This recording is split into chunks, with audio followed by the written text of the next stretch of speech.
ఎడతెగక ప్రార్థన చేయుడి. 1 తెస్సలోనికైలకు రాసిన పత్రిక 5వ అధ్యాయం 17వ వచనం. పరిశుద్ధ గ్రంథంలో ప్రార్థనకు ఎంతో ప్రాముఖ్యత ఉంది. బైబిల్లోని భక్తులు, ఆదిమ సంఘ విశ్వాసులు, చరిత్రలోని ఘనులెందరో ప్రార్థించి అఖండ విజయాలు సాధించారు. ప్రార్థన గురించి ప్రభువు నాకు ఇచ్చిన కొన్ని తలంపులు పాటగా రాశాను.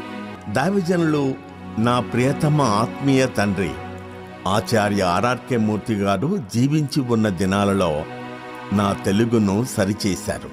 వారు ప్రభు మహిమలోనికి వెళ్ళిన తరువాత నా పాటల ప్రస్థానం దాదాపు ఆగిపోయింది.